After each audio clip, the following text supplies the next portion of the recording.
our Oceans Conference to be hosted in Chile in October. That conference will bring together leaders from around the world, including President Bachelet of Chile, U.S. Secretary of State John Kerry, and others to find ways to address the major threats facing our oceans, including the need to combat illegal fishing and safeguard more of our planet's waters with large marine protected areas. We have many distinguished guests here with us today, but I'm especially pleased to welcome His Excellency Juan Gabriel Valdés, the Chilean ambassador to the United States, and Mayor Pedro Edmunds Paoa, the mayor of Easter Island, who has come a long distance to be with us to talk about our Oceans Conference and to share their commitment to what we must do together to reverse the decline in the health of our oceans. Ambassador Valdés took up his diplomatic post in 2014, but his connection to the United States goes back to the 1970s when he earned a PhD in political science from Princeton University. Prior to his duties here, the ambassador was Chile's Minister of Foreign Affairs, and from 2000 to 2003 served as the nation's ambassador to the United Nations. As one of the most well-respected diplomats in the world, Ambassador Valdés is a member of the Global Leadership Foundation, which supports political leadership and good governance around the world. And he has been a compelling advocate, very important to all of us here, for protecting Easter Island's marine environment. Mayor Edmunds was elected in December of 2012 and embraced a 20-year vision for his community called Easter Island with Love, which focuses on sustainability and balancing social equity and economic development. Mr. Mayor, your work parallels our own work here at Pew with a balanced approach to environmental stewardship, where we support scientific research, advance policy solutions for specific problems, and work with partners to protect our land and our oceans. These two leaders are both global citizens and longtime advocates for peace, democracy, environmental conservation, and sustainable development. On behalf of all of my Pew colleagues and everyone else here today, I'm honored that you've taken your valuable time to join us. I'm also very pleased to welcome our other guests, who will be introduced by Matt Rand, the director of Pew's Global Ocean Legacy Project, and they are joining us on what I know will be a very informative panel. I want to thank all of you for participating in what I know is going to be a lively and informative meeting. Our discussion today brings together two critical areas of focus for our work here at Pew: preventing illegal, unreported, and unregulated fishing, or as one of our donor partners likes to say, catching the bad guys, and establishing large, fully protected marine reserves around the world. By some estimates, illegal and unreported fishing accounts for up to $23.5 billion worth of fish annually, and as much as 20% of all the world's wild marine fish caught globally. Increasingly, these thieves of the seas are being held accountable with groundbreaking technology to help authorities monitor, detect, and respond to illicit fishing across the world's ocean. The system, called Project Eyes on the Sea, analyzes satellite data in near real time and alerts officials to suspicious vessel movements. In addition, to protect the biodiversity of the oceans and rebuild fish stocks, we must be much wiser stewards by establishing large marine protected areas, or parks in the sea. That has been a mission of Global Ocean Legacy, a project in which Pew and our partners join local communities, governments, scientists to protect critically important ocean environments. To date, 4.5 million square kilometers has been set aside in the form of large parks in the sea. That's an area more than 3 times the size of the state of Alaska, and Alaska is very big. In fact, we are well on our way to achieving our ambitious goal of creating 15 large marine parks by 2022. One of the parks that we're working to establish with the Bertarelli Foundation and our Chilean partners will conserve the marine environment of Easter Island and the cultural traditions of the Rapa Nui. This reserve is being developed in close collaboration with the Rapa Nui community and the Chilean government. I know that Ambassador Valdés and Mayor Edmunds have championed an Easter Island Marine Reserve, and with our Oceans Conference right around the corner, we are hopeful that we can build on our progress to save these beautiful and ecologically invaluable waters. So thank you all for your attention, for being here, and it is my very great honor and privilege to introduce Ambassador Valdés. Welcome.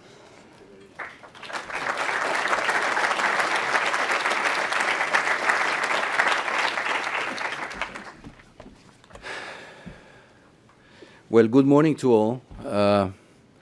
Let me say, first of all, that it is a great pleasure for me to be this morning here with you, representing the government of Chile. I want to thank Rebecca Remo for her generous words of presentation. I want to say that we are extremely grateful to the Pew Charitable Trusts for everything that has been done in terms of the study, the consultation, the work done in the orientation of the creation of a protected area or protected areas in our coasts. I want to say that I'm so happy to see Senator Warner here today. Thank you very much, sir, for being here.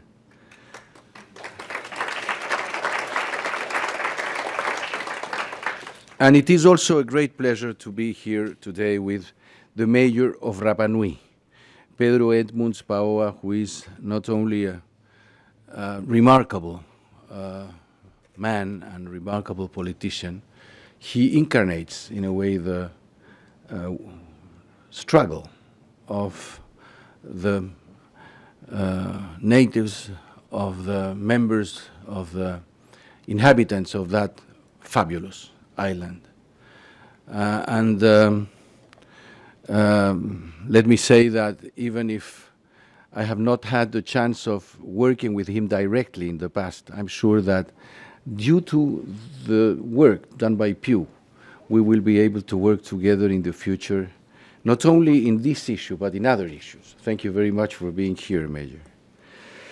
Let me say that for Chile, the organization of the next conference, Our Ocean, is an extraordinary opportunity, and we are taking this issue extremely seriously. In the previous conference organized by the United States government and led by the Secretary of State, we were able to tell the world that the question of illegal fishing was unacceptable and that we were going to act together as associated countries, confronting that enormous danger and damage to what was a common heritage of humanity. The idea of our ocean, one ocean, is an extraordinary idea, and I believe that Secretary Kerry has been extraordinarily important in the production and in the conception of this effort. We understand that illegal fishery, the contamination of the seas, the question of the acidification of the ocean and the relation of this process with earth warming, but at the same time the need to create more and better protected areas in the world constitute a very serious issue that was dealt with enormous courage and decision in the first conference. Chile is a country that since 1947 has been leading in matters of the sea. In 1947, we told the world that we needed and we wanted to conserve or preserve 200 miles from our coasts. Chile was one of the founding nations in the proclamation of the 200 miles limit to our economic areas. And since then, Chile has been active in these policies, beginning by the subscription of all the United Nations agreements on in this area. The last one is the United Nations Fish Stocks Agreement, an international agreement that will give us the possibility of better control in the high seas that are near to our exclusive economic zone.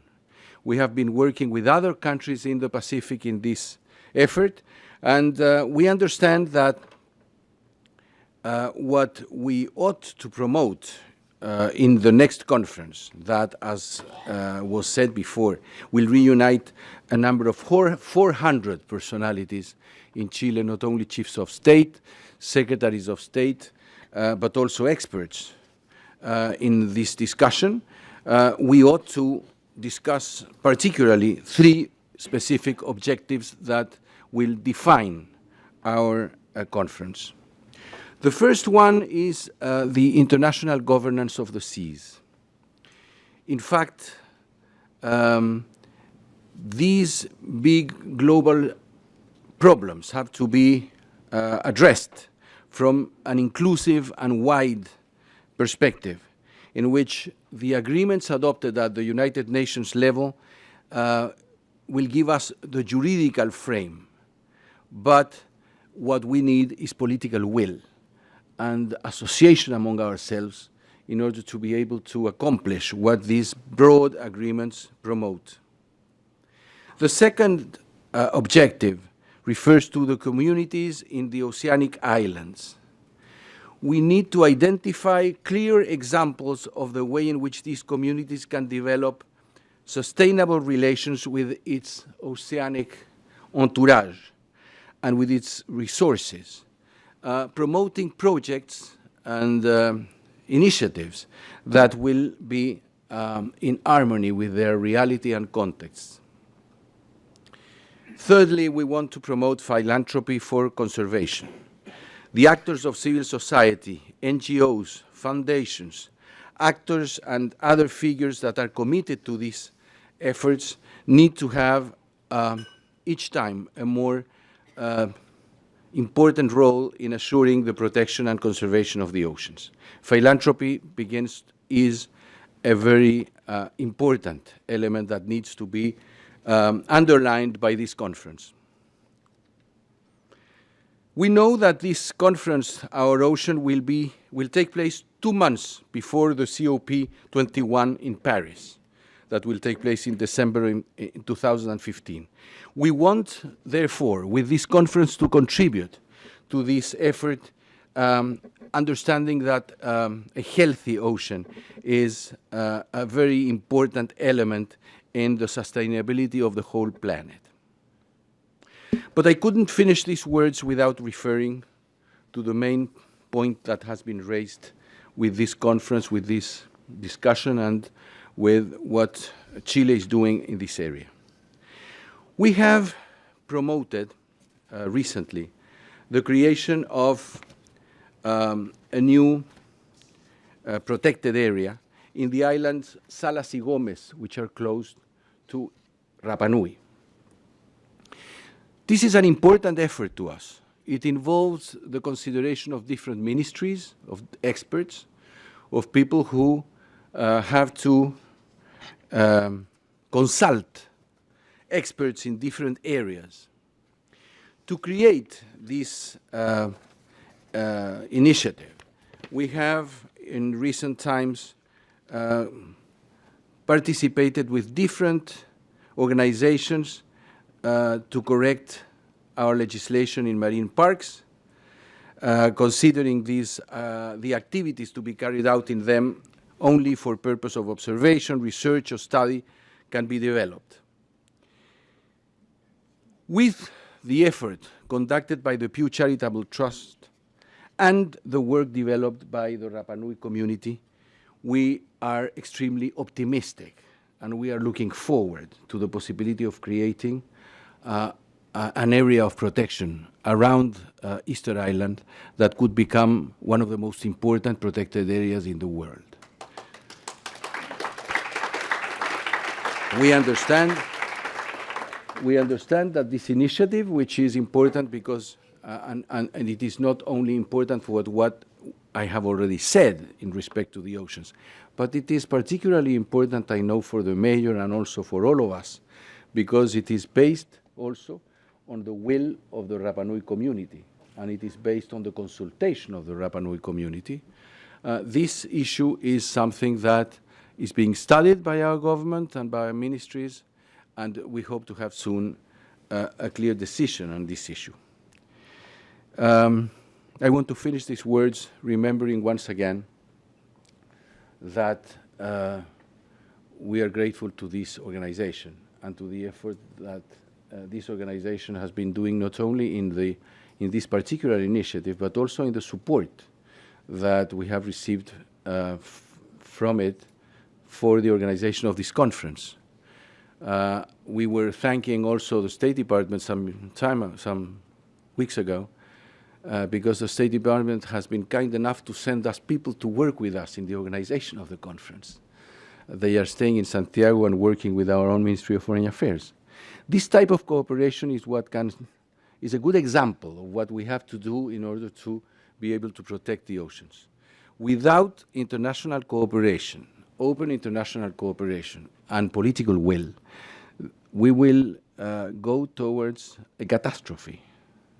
We are optimistic in terms of what we are planning to do now, but we have to be aware that the situation is so grave, so difficult, that it is not one effort that will solve this problem. It is a global vision of cooperation and political will that will be able to put us again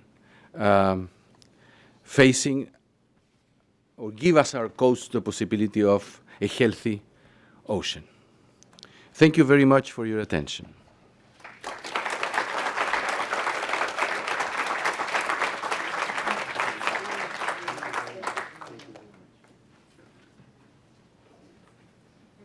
Excuse me, I have to introduce my friend, the Mayor of Rapa Nui. Please, un gran aplauso, as we say in Spanish.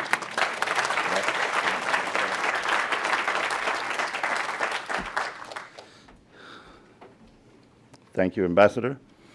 I'd like to begin thanking Madame Rebecca for inviting Rapa Nui to come to this place, which we look upon from the islandmost island of the world at this place as the capital of the world.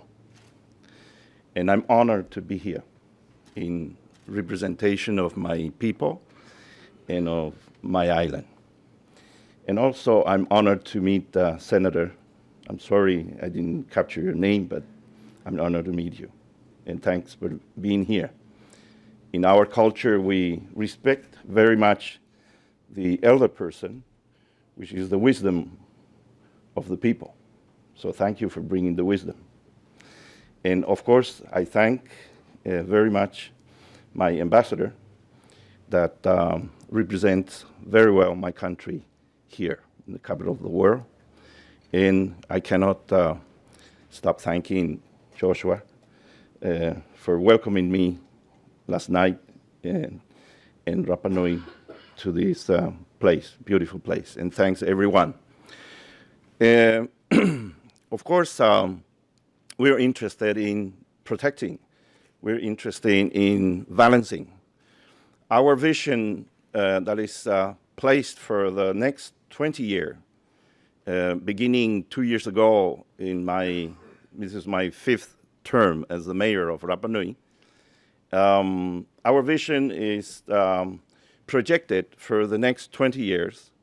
And when I did that with the help of the people, convoking everyone and asking to everyone what was their dreams and their vision about this emblematic place of the world called Rapa Nui. And finally, we ended up with this 20-year vision. One hand raised in the public and says, that means you're going to be for 20 years a mayor? I said, no, I'm not going to perpetuate myself as a mayor. Although I like to help as much as my health and my soul gives me the wisdom and the enthusiasm to help the people and to help the society look beyond. Although we know that tomorrow is a mystery, yesterday is a history. What we have to do is today, the wisdom helps to project somehow the mystery tomorrow. And that's the reason we are here. We are here to project the mystery tomorrow with the help of every one of us. If you look at the world, 6,000 million people is helped by perhaps less than 10%. Less than 10% has the wisdom for this 6,000 million people future. So we are the 10% here. Therefore, we must ask God to help us, to give us the wisdom, to project what the most valuable thing we have today, which is the ocean. We have come from the ocean. Someone have written somewhere, I have read, that we have come from teeny little fish. Then we ended up being a lizard, then ended up being a monkey, and we become human. So let's go back to the ocean. Let's help take care of the ocean. The ocean is the future of the planet. In our culture, since we have memories in our history, the ocean was protected with two important words in the Polynesian language. One is called tapu, and the other one is called rahui. Both of them are words of respect. When something or somewhere or an area is tapu, no one can object that, but yet everyone can use it according to a system, a law, and a balance, a correct balance. What we're trying to do with Rapa Nui is to remind again ourselves and to help the world remind that everything, anything could be used, but accordingly, with balance, with a proper way, then we can hope that our heritage can use it in thousands and thousands of years to come. Our planet has a lot of future. It depends on us. We need to balance it. We need to help. We need to do. We have to stop talking. We have to start doing. And that's Rapa Nui today. Rapa Nui has a vision in Spanish called amor. It's a very difficult vision. And why is it difficult? It's because the culture of fear has gotten into us since we're a child. And it's very little talk about love, except our mother. So when a mayor comes up and talk about love, there's a suspicion. And when this mayor says, let's make love, there's something here. So, but I said, let's make love with the fish. Let's make love with whatever you do.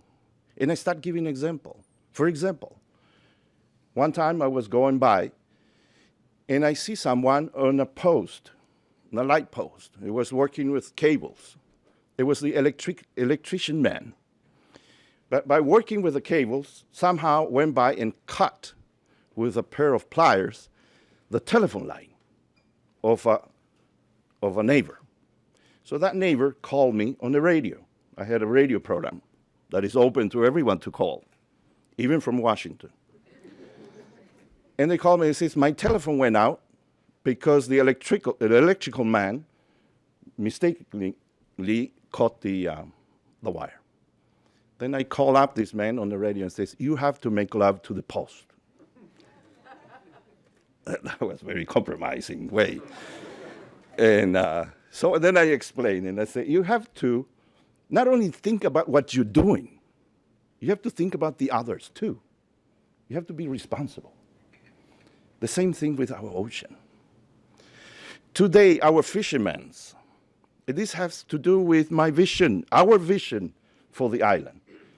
Amor means autosustentabilidad, autosustainability, mejoras continuas, motivación y mejoras continuas, learning, empowerment, optimización de recursos, the O of amor, optimizing resources, en responsabilidad consigo mismo y con su sociedad, responsibility with yourself and your society, amor. That's what it means, and that's what we're provoking to change the world. And I hope someday this country will have a minister of love.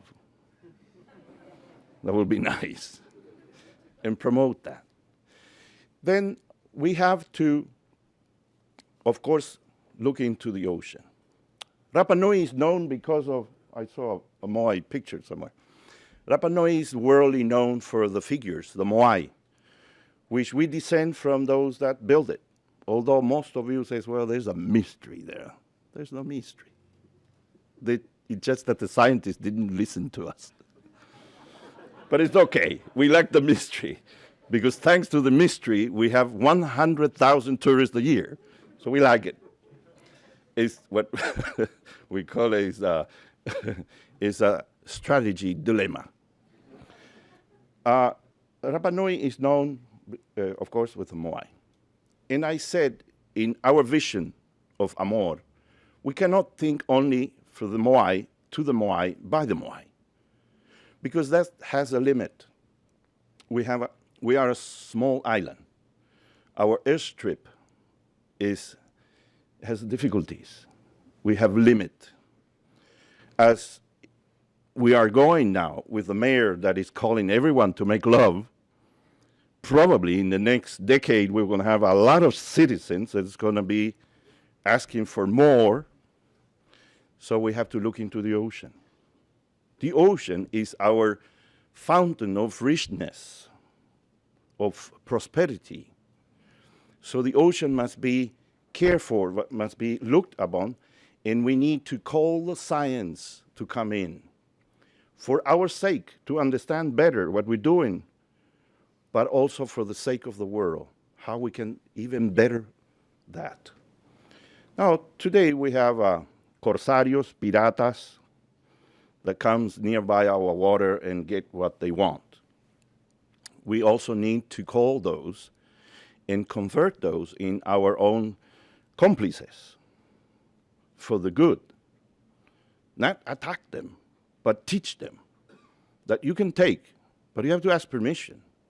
You have to share. We have to work together. You can't do it by yourself. So that's the call we're making from Rapa Nui. And to finalize, I like to make an example, and here's another call for science. My fishermen, our fishermen, today, they're still fishing the ancient way. What they do every day, they go to the field and they grab stones of about this size, they fill in cases per boat, around 4 to 5 cases per boat per day, and they go out to the ocean for one day. They go in the afternoon, in the evening, and comes back the next day. Sometimes they bring one tuna, sometimes they bring themselves, but no stone. They take all the stone.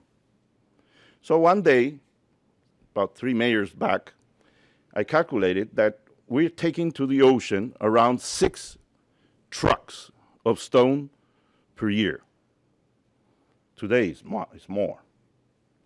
So I say that is not sustainability.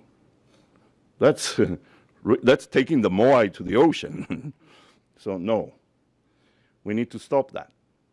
We need to optimize resources. So science is called to help us teach the aim of amor, motivate the fishermen to change the method of fishing.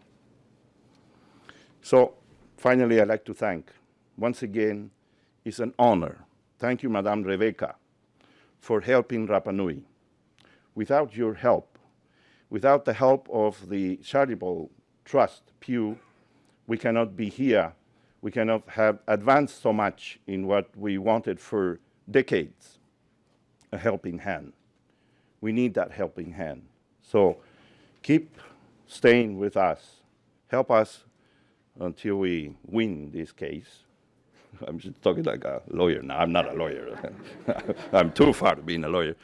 So help us in this, and I thank you in the name of my people, of the Rapa Nui, and of course of our country, of Chile, of helping us open our eye. Thank you, Joe. Thank you, the Pew team, for helping, and God bless you all. Thanks.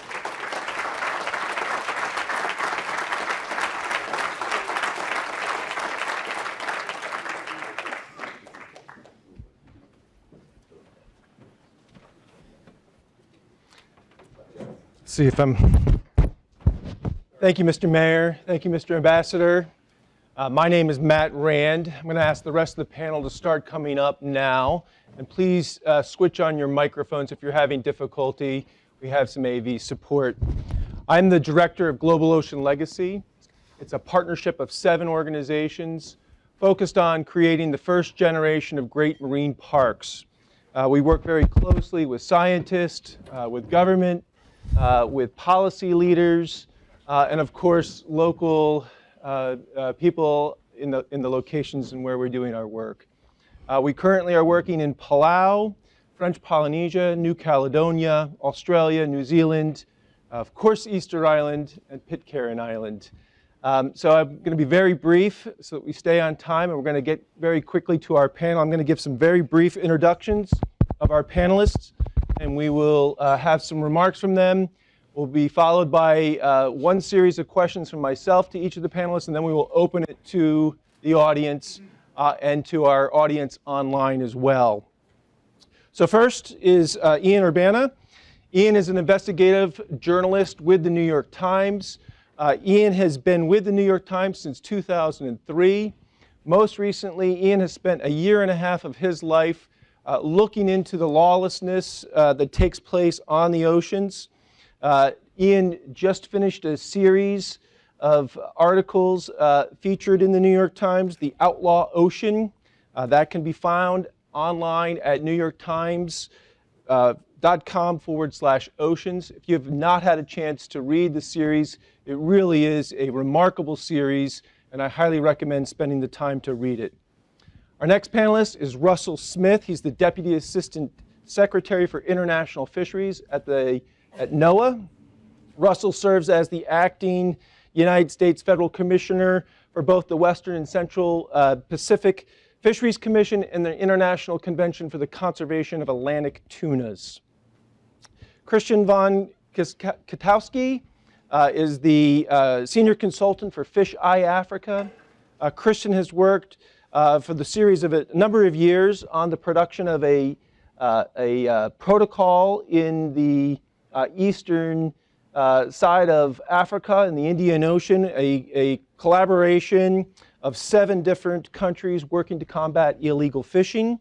And lastly is Daniel Schaefer, who's a senior officer here at the Pew Charitable Trust, working on the Ending Illegal Fishing campaign. Dan has joined Pew after 27 years with the U.S. Coast Guard, where he reached the rank of commander, and most recently served as the head of the Coast Guard's fisheries and marine protected enforcement efforts. So that is our panelist. I think we have a great conversation in front of us. And with that, I'm going to turn it over to Ian to give some quick remarks. Ian? Great. Is this on? So we're supposed to keep this under 2 minutes. So I'm going to try to meet that goal. As Matt mentioned, we have been running a series called The Outlaw Ocean. And we're actually not done. Hope to produce some more stories. Thus far, there have been 4 major pieces, and I'll just run through, assuming that most of you probably haven't seen the series, what they covered. Our ambition was to take the reader to a place that they don't normally get to go, and a place of, I don't need to tell you, great importance, and that covers 70% of the globe. And explore some of the lawlessness that exists out there, and beyond just the environment, but also the stories that concern the people that work out there. As I mentioned, there were 4 pieces. The first looked at a sort of poster child scofflaw ship called the Donna Liberta. That was interesting because of several categories of repeated crime it was involved in, including throwing stowaways overboard, intentional dumping, which is a much larger problem than I had initially realized, and other crimes. And we followed that ship as it sort of went around the world and engaged in various crimes and was never stopped and still is in operation. The second story was a look at the problem of violence on the oceans. And we focused specifically on a murder that was filmed on a cell phone camera in which 4 men were shot. And that crime has not been solved. And it was sort of a way in for a larger discussion of murder and other forms of violence on the high seas that seem to occur with impunity, and why that is. A third story was about sea slaves, a problem I think many of us know about to some degree. It exists in many places on the globe. It's forced and indentured labor, largely on fishing vessels. We focused on the South China Sea and looked at sort of this niche submarket of fish that's caught for the sake of cat and dog food and livestock feed. And the fourth and final story was sort of just a good ride. It was a narrative story about the longest chase in history. A sort of semi-law enforcement chase that started in Antarctica, tied to an illegal vessel, Interpol's most wanted vessel. The vessel was spotted in Antarctica and pursued to the coast of Africa with a sort of dramatic finish there. And so all these stories were meant to convey what happens out there, what can happen, and to some degree to maybe suggest lightly what should be done about it. And that's the focus, and we have more to come. Thank you, Ian. Russell? Thank you, Matt, and thank you to Pew for this opportunity. I guess I wanted to start by just acknowledging that Pew has been a very good partner for the U.S. and for the world on trying to address issues related to IUU fishing, but even more broadly, the sustainable management of fisheries and the protection of the world's ecosystems. Just to put all of this in context, really, we are, the U.S. government, Pew, others, are really trying to ensure that we maintain this planet, our ocean, so that it can continue to support and allow us to, and our progeny to thrive. And so a big focus of what the U.S. has been doing in my world is to try and ensure that fisheries that provide protein, that provide jobs, are sustainably managed across the world. One of the problems that's created by illegal fishing, IUU fishing, is that it undermines those efforts. It undermines the efforts to apply science-based management, to apply conservation, to take steps to protect ecosystems. And by undermining those efforts, it really serves to degrade our ocean, degrade our fisheries, degrade the potential to support life going forward. The administration has been very committed to trying to take steps to help globally address these issues. Our ocean conference signaled last year one big step forward in bringing global attention, bringing attention of the U.S. to these issues. And as you all know, the president on the margins of our ocean announced that we were going to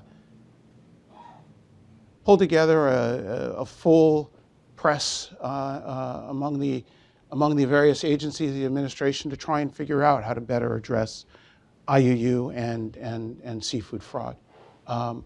This is something that we are doing on top of the work that has long been going on within the regional fisheries management organizations, within the UN structure, through our capacity building work through USAID and through other agencies to help developing countries increase their ability to sustainably manage their fisheries. And I think that we have set out a good, strong action plan, good, strong program for dealing with various components of this issue of illegal fishing, dealing with our need to work within the international community to advance these goals, our need to improve our domestic enforcement through changing authorities, through increased collaboration among the various partners, our need to better integrate with the broader community to set up structures that allow for a better dialogue between the government, NGOs, industry, others, to ensure that we better understand the problem and the methods for addressing the problem. And then finally, this idea of creating a traceability system so that the government is in a position of knowing what is coming into the market, whether it be domestic or international, and being able to take steps to ensure that the fish, the seafood that's coming into our market has been legally harvested, is not coming in and undermining these efforts, these extensive efforts to try and ensure that our fisheries are sustainably managed. I'll stop there and Yeah, thank you, further Russell. questions. Great. Kristen, you please go next. Thank you, Matt. And thank you for inviting me to this wonderful event. I'm here on behalf of the Southeast African project FishEye, which is supported by Pew. And it's a pioneer endeavor, I dare to say, a project that has been successful in showing that enforcement against illegal fishing can happen even if resources are limited, capacity is low, and the ocean areas to manage are really vast. And just up front, key factors have been the access to timely and relevant information, effective information sharing, and regional cooperation between the countries. Now, I'm not African, but I've had the honor and pleasure to work with the FishEye Africa Task Force since its very beginning. Very rewarding work, and this is why I'm presenting it here today. The FishEye project has been invited to last year's our ocean conference in DC. There, the Seychelles Minister for Fisheries presented the project in the Sustainable Fisheries panel. And FishEye Africa has also been invited to the second Our Ocean conference in Chile, where it will just participate in discussions about intelligent solutions against illegal fishing and share their experience. Now, just very briefly, because I know I have only 2 minutes, what is FishEye Africa, assuming that not everybody knows? It is a partnership of 7 countries: Kenya, Tanzania, Mozambique, Seychelles, Mauritius, Comoros, and Madagascar, that brings together enforcement authorities, regional organizations, and international technical and legal experts to fight illegal fishing, large-scale illegal fishing in the Western Indian Ocean. These countries have understood that fighting illegal fishing alone is difficult, if not impossible, and acting together has led to some remarkable results and has already, in the short time of the existence of this project, created change in the Western Indian Ocean. In that time, the 7 countries have set up an effective system of information sharing and regional cooperation and have acted against notorious illegal fishing operators in the region. The project is rather simple, and I can say more about it if there is more time. It is really straightforward, it is practical, it is flexible, hopefully as flexible as the other side is, the illegal operators, and it's a useful model of integration. These 7 countries, they really feel the economic, the social, and the environmental harm caused by illegal fishing. And they share a problem which FishEye Africa is trying to address together. The Indian Ocean is the 2nd largest tuna fishery in the world. That's big money for those who know about it. And the foreign fleets catch tuna mainly it's mainly vessels European and Asian owned. And the markets of that tuna is mainly destined outside of Africa. Most of them, of course, fish very legally. But illegal fishers have been exploiting the region's weak governance and also limited capacity in terms of operational capacity and enforcement for many years. And that has meant that illegal fishing remained a low-risk and high-reward business, encouraging the illegal operators to expand their activities. And this is what the Fish Eye Africa project is really trying to change or to turn into the opposite with a very practical way of acting against these operators. Thank you, Kristen. Great. Dan, over to you. Good morning, everyone. I'm very happy to be here. Very happy to now be part of Pew, which I have just recently joined. As Matt mentioned, I spent 27 years in the Coast Guard, and the vast majority of my adult life has been focused on the entire issue of combating or stopping illegal fishing in one way, shape, or form, both domestically and internationally. And as a passion of mine, to follow this goal, as I personally call it, saving the world one fish at a time. And what do I mean by that? Well, as Russell mentioned, fisheries protection needs to happen for the resource, science, the ability to protect a resource for harvesting, for management. All those issues are true, but it's much more than that. It goes beyond that. Fisheries resources are a renewable resource that does more than just feed people. It provides regional, local, and even international security in regions that are vulnerable to strife and conflict. It does this by providing national revenue, employment, and food security. And is also, as Ian mentioned in many of his articles, a venue for other illicit crimes to take place. Things happen that are unspeakable. And I'm sure if you read these articles, you will see what I'm talking about. But today, I'm very fortunate to tell you that I am part of the fisheries enforcement efforts as part of Pew's illegal fishing campaign. And the goal of this program, in a larger sense, is to create a global system of enforcement that will help eradicate IUU, or illegal, unregulated, unreported fishing.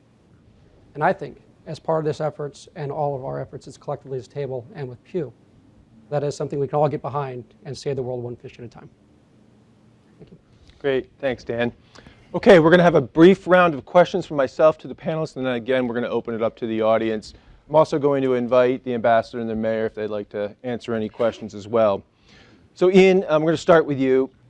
Ian, in your investigation over a year and a half, you reported on murder, piracy, slavery, possible illegal fish entering into the United States. It was an amazing set of articles, but I guess my question to you is, out of everything that you covered, was there anything that was actually surprising to you to find out about during your investigation? I mean, truth be told, it was all surprising to me. I expected to find, a beautiful, vast space out there that had some degree of lawlessness, but not the degree that we found. So I guess in the sort of high concept sense, I was most struck by how complicated a space it is and how difficult I think fixes will be ultimately, because it is the tragedy of the global commons, and it is a space, the high seas in particular, that belong to no one and everyone. And that haunted me to some degree throughout the series. It's not easily solved. And on the other hand, philosophically, it does seem like the ultimate challenge for nations and people, because where else is there a place other than maybe space and the atmosphere, the other commons, where A, the urgency is as great, and B, there's only going to be sort of coalition and cooperation. That's the only way that fixes will occur. So just in terms of governance, I think that whole notion of what can be done to better police it, and to, I guess I was also struck a little bit by, there does seem to be, much thanks to Pew and other players, a fair amount of momentum now on IUU and attempting to protect, starting to protect the environment. There is woeful absence when it comes to protecting the people. And that I found sort of one of the darker realizations, that that realm is lagging in terms of discussion, in terms of action, and in terms of mechanisms. Thanks, Ian. Russell, the United States has been clearly taking this issue on probably more than most nations around the world. And of course, at the last Our Oceans conference, it was a major focus of conversation, and the president formed his task force on illegal fishing. What concrete steps are you seeing the United States government taking to tackle this problem? And do you foresee some big outcomes at the next conference in Chile? So thank you for the question, Matt. Yes, the United States, even before the Our Ocean conference, this was, I think, something that was on our radar. It's actually something I've worked a lot on with Dan. And the United States has, for example, been engaged with countries in the Western Pacific, helping them build their ability to manage their own EEZs and monitor what's going on there. Shipwrighter programs through the Coast Guard, allowing enforcement officials to get off the island and into the water and confront violators. And I think in this discussion, it's important to recognize that while the high seas are a very important issue and a very addressing lawlessness on the high seas is a very important issue, there's also significant illegal activity, in fact, more illegal activity in zones of countries that don't have the capacity to manage their zones. And we also need to make sure that we work with Chile and others to ensure that those efforts can happen. And that's been part of what the U.S. has continued to do. Another focus has been on markets and on trying to ensure that we address the measures, the conservation measures that have been adopted by the RFMOs. So trying to do things like get the Port State Measures Agreement in place so that markets are protected from illegally harvested fish. Trying to use the RFMOs to advance port state efforts, even pending implementation of the port state measures, improving generally the way in which the governance of the oceans through the fishing and through the RFMOs occurs.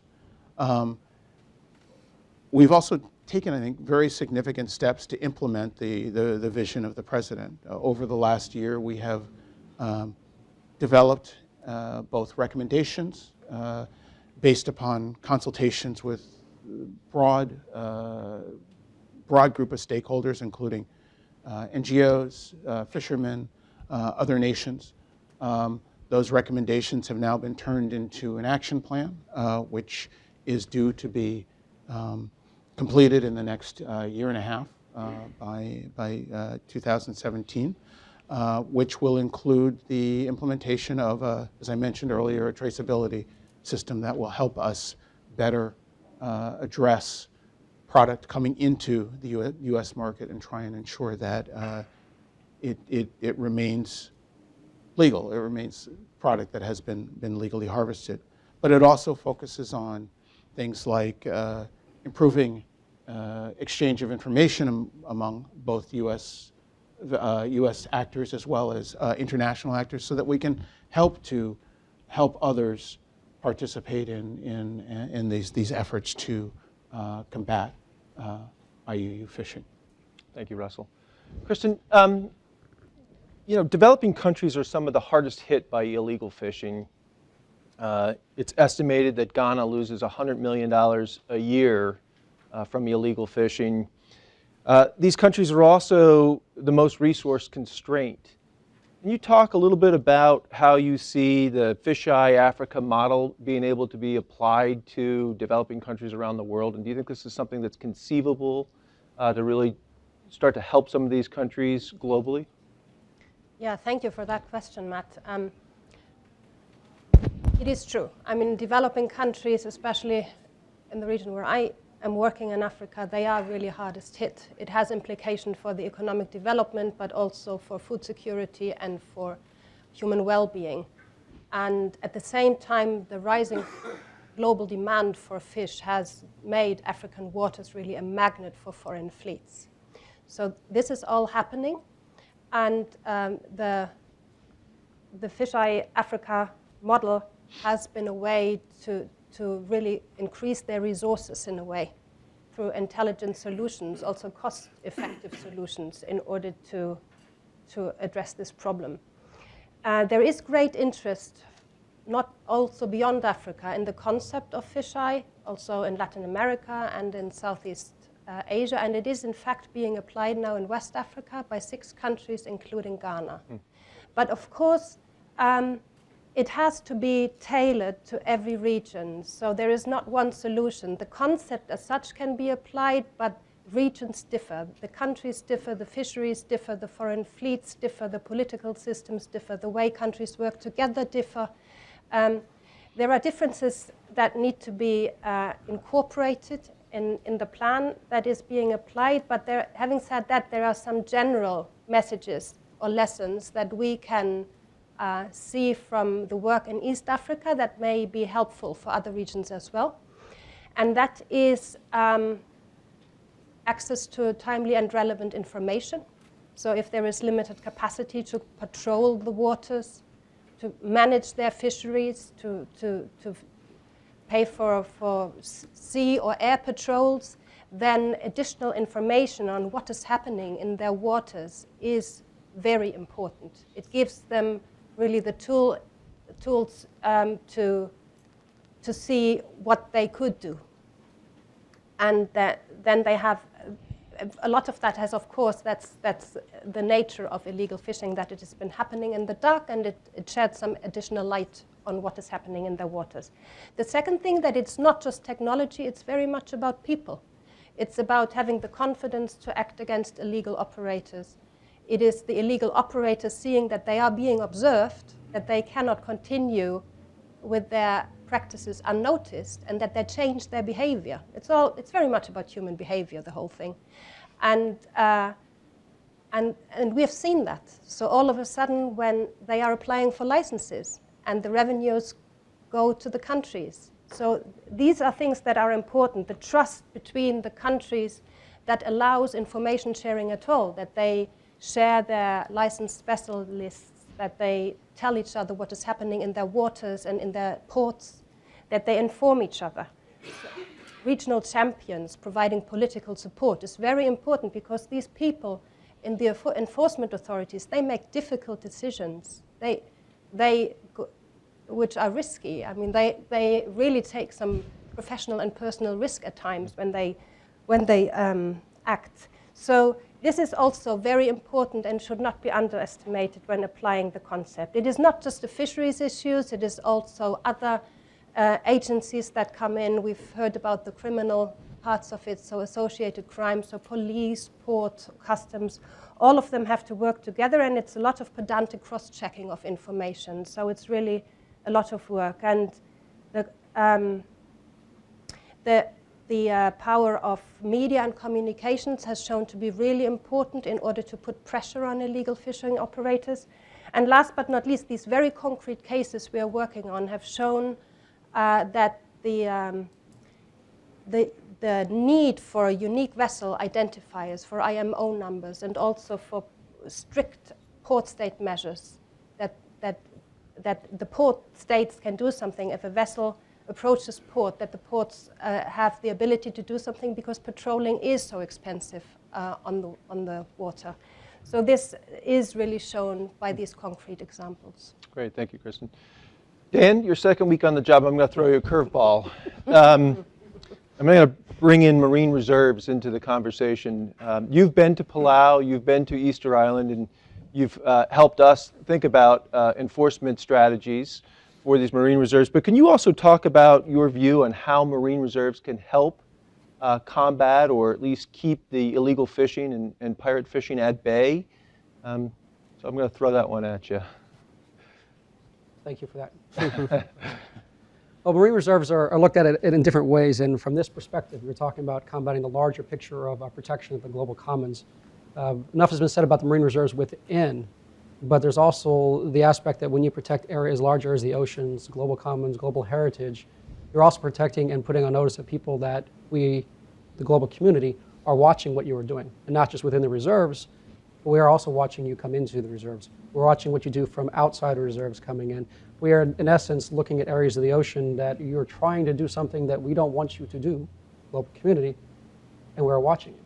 So when you have protections, for example, a marine area, there may not be the capacity for a country to take action directly. They may not have vessels and aircraft to go out and spot something. They may not have the ability to send a ship out to prosecute that vessel back in port. They may not have an adjudication system in order to actually follow through and give repercussions to that particular vessel within their EEZ or their marine area.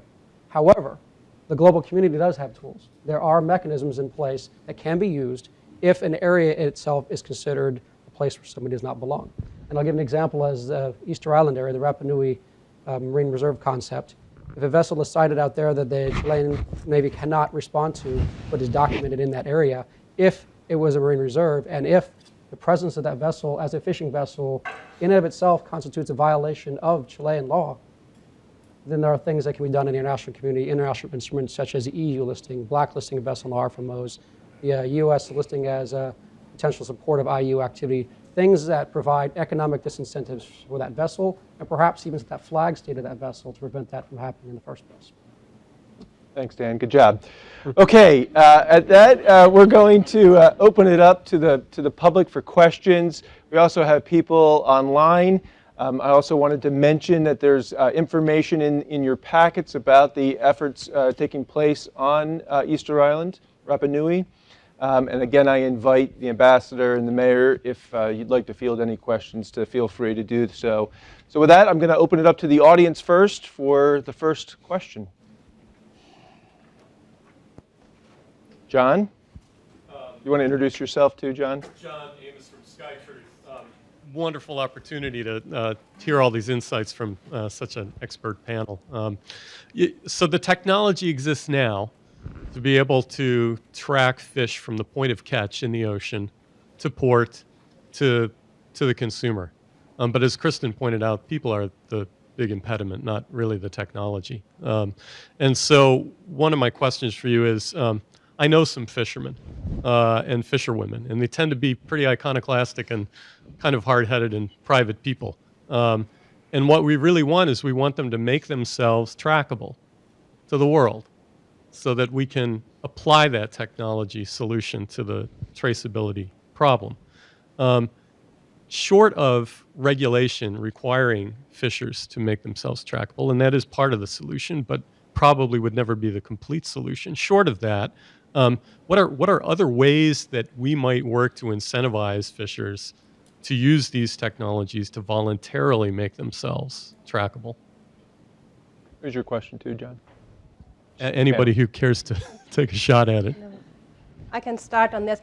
People are not only the impediment, they also make it happen. I want to emphasize that. It's on both sides. But then we see at the moment that increasingly, because we have been observing and tracking the vessels, that they are switching their responders off. I mean, not trying to use acronyms, but they have anti-coalition systems, and they just use them when they approach port, and when they're out there, they don't use it. So there is also a challenge in the technology, and I don't think, of course, there is, especially with that system, there is an argument that you could bring forward that is a safety argument that would make them use it voluntarily. But I think you just have to make it legal. So, Go ahead. so I was also going to say, I guess, two comments. Yes, the technology is available, but technically available and practically available are two different things. I think just explained one of those issues. But to answer your question, I think that other ways of doing this and that are happening now are creating economic incentives, for example. MSC has created some incentives for being able to trace. There are plenty of fisheries that have used full traceability as a marketing tool, and that's I think that's been really useful. I think that you asked for things other than regulation, but I'm a government official, so I regulate, and I think that the work that the U.S. is doing to put in place a traceability system that will at least get us from catch or production for aquaculture to entry into the U.S. market. Will also create some incentive to use some of these tools to assist in this process. I think there are a lot of different things out there that will contribute to it. Dan, did you want to give a shot at it too? I'll make it real quick. It's a simple answer. You make it economically unviable for them to do it. If they're not making money, they're not going to do it. But that's a simple answer. The hard part is how do you make that happen? And those methodologies have been mentioned by Russell, market measures specifically, or other incentives or disincentives for illicit behavior. But the bottom line is, how do you make it too expensive to engage in illegal activity? How do you make it expensive to not be tracked? Okay, next question. Who out there in the audience has a Mike? Mike, will you introduce yourself too? Mike Gravitz, Marine Conservation Institute. I really appreciate the attention that this issue has received increasingly over the last 2 or 3 years. It's just wonderful to see the public interest in information grow.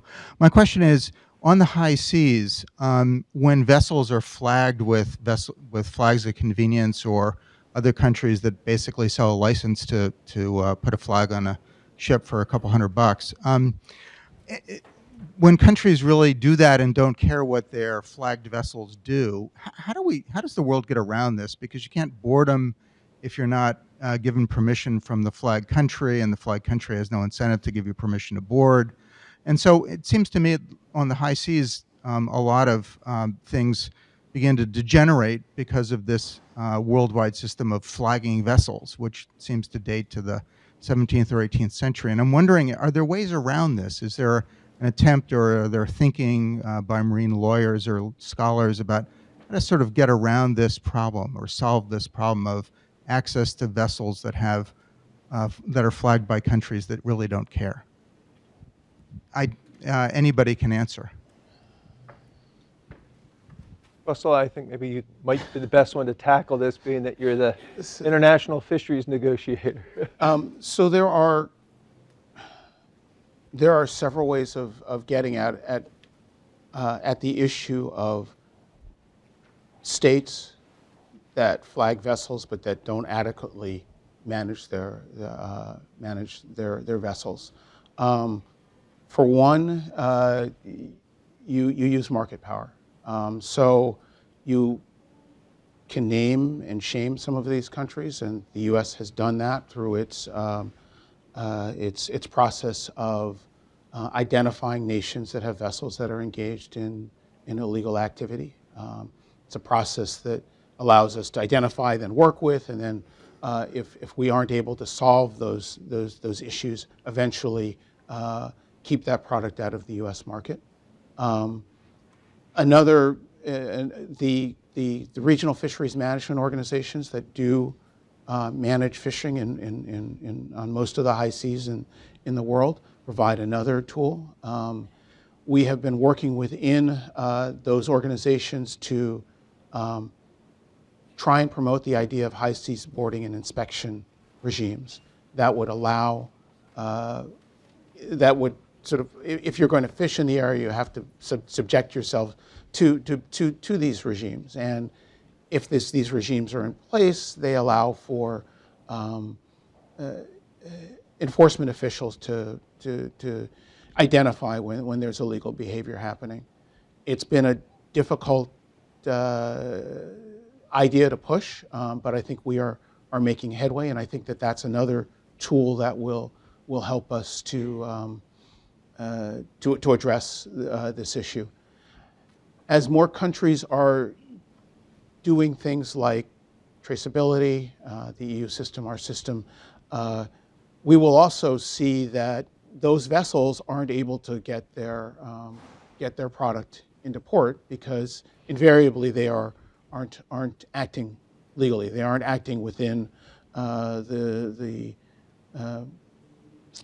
systems that have been set up to manage and conserve fishing, and that should also have a significant impact on their ability to continue to ply that trade. You know, Ian, I wonder, being a non-policy wonk and someone who actually I think raised a number of these issues in your story, and And maybe you might touch on an anecdote or two to kind of give some of the audience some of the flavor of some of the difficulty that you found in your story. But I wonder if you had some thoughts about this particular issue that you really covered extensively in your piece. I think Russell touched on some points I hope to make, both with John's question. I do think market power, I do think, if the biggest players, the biggest purchasers were to lead, the US government, for example, is a major institutional purchaser of fish, and if they wanted to lead by example, they would adjust their purchasing policy and only buy traceable fish, and that would affect the marketplace. And I think that's how it begins, probably faster than regulation. I do think that transshipment in sea is a big elephant in the room, and traceability becomes tough until the problem of fish being offloaded to other vessels at sea is confronted. And I do think technology like SkyTruth and sort of satellites watching for that can help significantly. In terms of anecdotes, I have to think about that a little bit. I think that the story that focused on sea slaves and the time the photographer and I spent on one vessel in particular, which was a Thai-flagged fishing vessel far off the coast in the South China Sea, manned by 40 trafficked, indentured Cambodian, mostly boys. That sort of confronted us with what the reality of both transshipment looks like. A lot of that fish that they were catching was transshipped.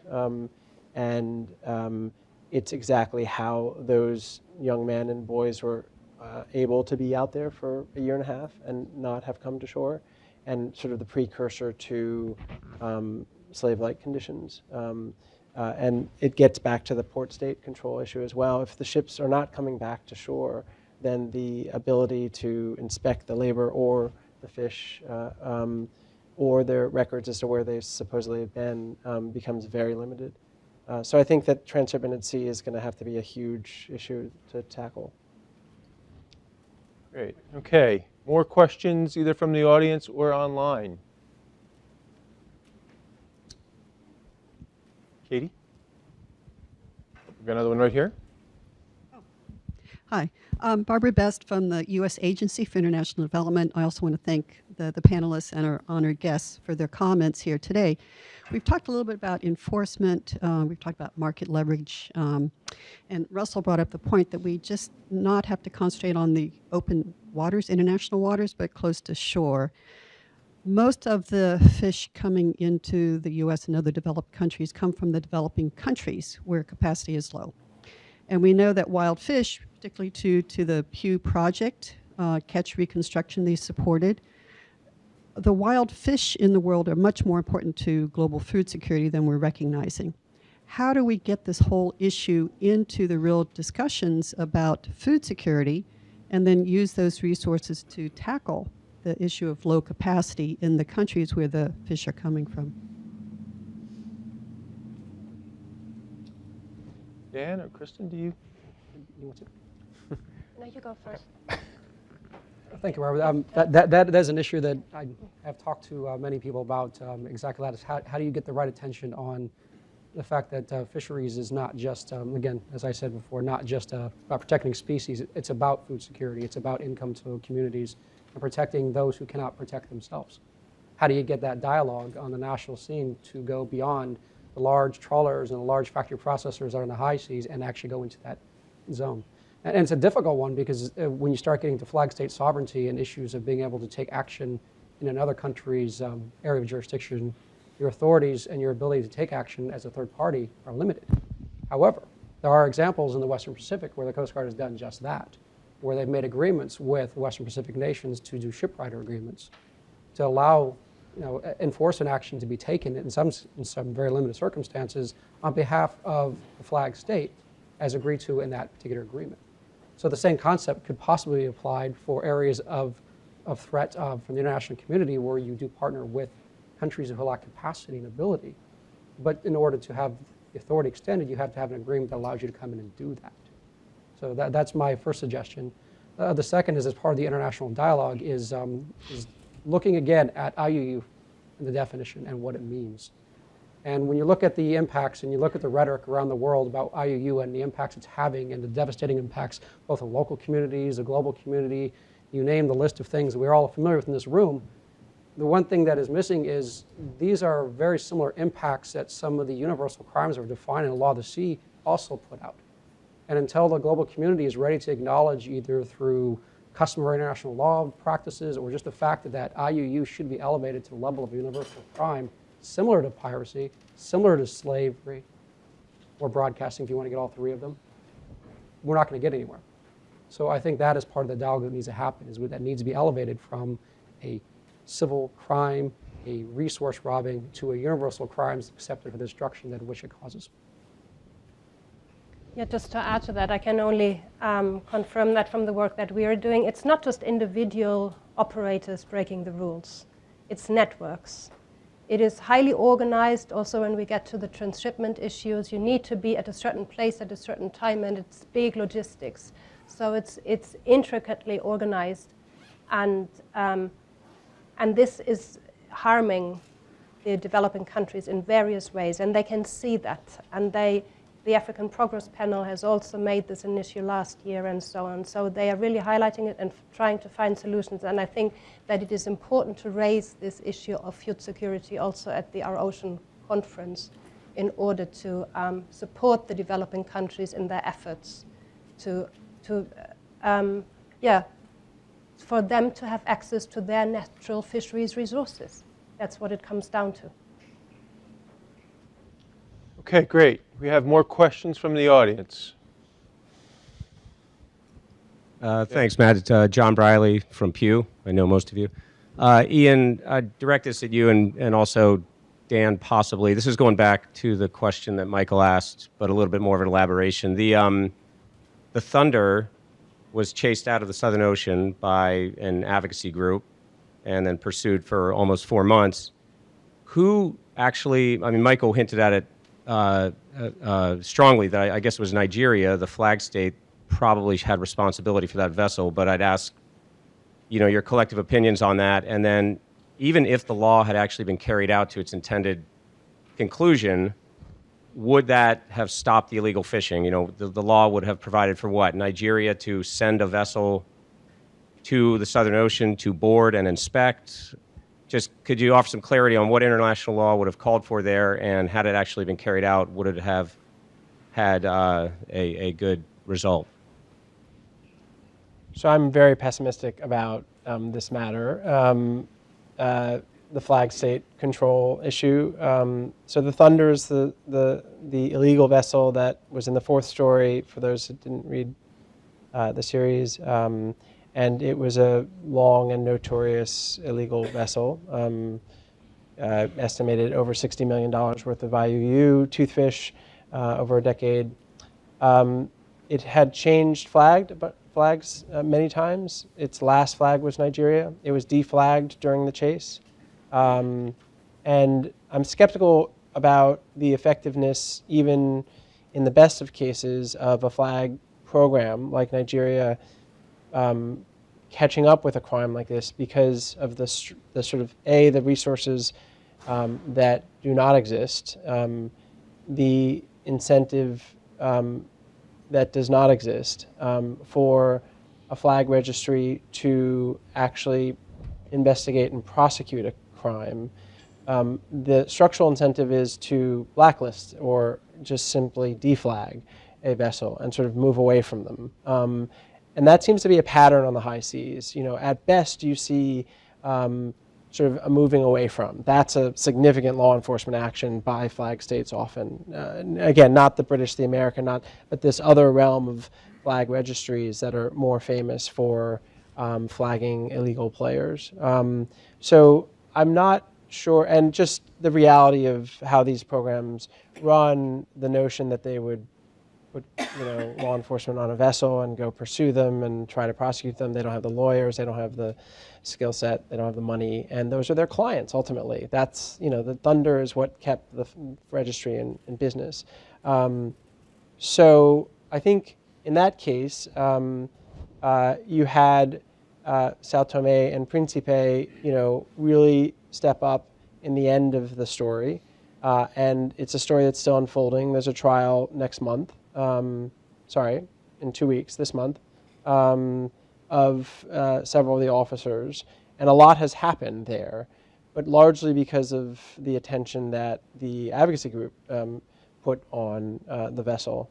On the other hand, I think the point that Kristen makes is really spot on, in that if you look, for example, at the Spanish right now and Operation Sparrow and Operation Sparrow 2, which is coming up, you do see some countries that are starting to take this problem more seriously and tackle the sort of conglomerates, or the word you use, the syndicates that exist. And they are international syndicates. More often than not, they're very well known. But the crime usually occurs over there, so it's someone else's stuff that's being stolen, even if the bad guys are based in our country. So are we going to really take this on? It's not in our jurisdiction. It's a lot of effort to sort of help someone else from whom we have what responsibility? Some countries are starting to think differently. They're starting to think, wait a minute, this affects us all. This is money laundering. This is other sorts of crimes that this one syndicate that's been long based in our country is involved in, and we need to tackle it on principle, but for lots of other self-interested reasons too. And I think the more you see that, the more you're going to see the Thunders of the world be put out of business. You want to add to that, Dan? Just want to add to that. I agree with everything you said. There are other mechanisms that are not currently utilized. Like I mentioned before, there are international instruments and rules in place that can be utilized to address these issues that are not currently being used. As you said, countries are stepping forward and starting to do more of that. The first one is something in progress right now at the FAO is a global registry. Again, some of you may be familiar with that, some of you may not, but there does not exist in this world a single place you can go to determine whether a vessel is registered in a country or not. And in some cases, the registries are done in paper. They're done in a port by somebody writing down in a little green book somewhere on the side. That's their registry. That is unacceptable in a world where international commerce is linked as much as it is. That is something that we're working on. That is something that needs to be put forward. The other part is being able to track these vessels. Once you identify them, you still need to be able to see where they're at and what's going on. There are governments with some capabilities to do so. There are people who can do so commercially. The fact of the matter is the expense and the classification of data that is out there that is currently being used is not sufficient to take care of this job that we need done on a global level. That is where projects like Eyes of the Sea and others are using the current technology in a methodology and a way that is usable and actionable by everyone and not just by those with the classification or the ability to look at something. That's the second part. Third part is you get a vessel that is like that, like the Thunder, that gets delisted, or it contacts Nigeria and they say, we don't want it anymore, you're deflagged. There is a provision on UNCLOS called this limiting of statelessness or without nationality that allows any country in the world to take jurisdiction on the vessel as if it is its own vessel. They lose protection of the flag in which they're at once they are deflagged, or present conflicting claims to registry where they say they're one flag presenting indications of something else. There are other mechanisms that can be used, but without the action of the countries within reach, it's not going to happen. But with the tracking you can do is they could have stepped back from this vessel and not chased it 8,000 miles, and there were Interpol actions that were being done in conjunction. They could have watched this thing with the proper technology to where it's going and wait till it got into port and take that enforcement action once it got there. At-sea enforcement, at-sea actions are expensive, dangerous, and should be the avenue of last result, not the first result. They should resort to that last. Let it come into port. Now it's at a pier. Now you can negotiate what's going to happen to it and take action in accordance with the national law. That is how I would suggest that should have been handled. Unfortunately, was not handled in this case before it was. Great. Okay. So we have time for one more question. Actually, could I just throw in just a couple of things?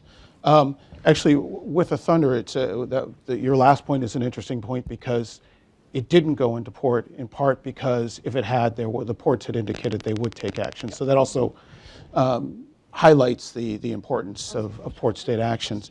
Also, I think there's increasing recognition in the international sphere of the importance of ensuring that flag states are stepping up to their responsibility, or hopefully getting out of the business of flagging vessels, fishing vessels in particular. One example would be the recently adopted flag state criteria in the FAO that will provide a set of criteria that you can evaluate the performance of flag states allow both flag states and others to look at their performance to determine sort of whether they are living up to their obligations and whether there are things that they can do to take steps to improve that. Finally, I'd point to something I touched on earlier, which is the economic input, the economic impact of things like the U.S. IUU process, the EU blacklist process. And I'd point to what Korea recently did. Large distant water fishing fleet, which was operating to a large extent unregulated by its flag, got identified by the U.S., blacklisted by, or threatened with blacklisting by the EU.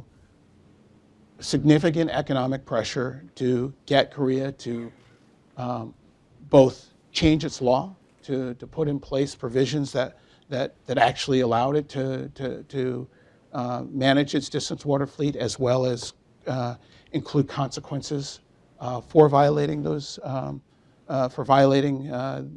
obligations, but also putting in place a system for monitoring and actually gathering data and training the crews of those vessels so that they would comply with applicable laws.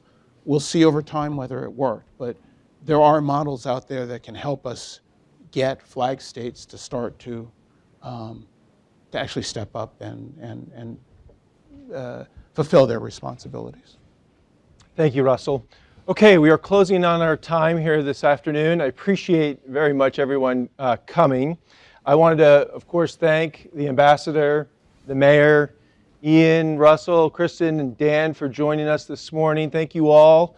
I wanted to again mention that the New York Times has a very compelling series that Ian did. I would recommend you all go to newyorktimes.com/oceans. I also wanted to recommend that you follow the proceedings on the next Our Oceans conference that Chile will be hosting October 5 and 6. We certainly are excited about potential big announcements, both on marine reserves front and also on tackling this problem that we discussed this morning. So thank you all for coming. We appreciate your time, and a number of us will be mingling around for a little bit, but we're going to conclude this morning's conversation. Thank you.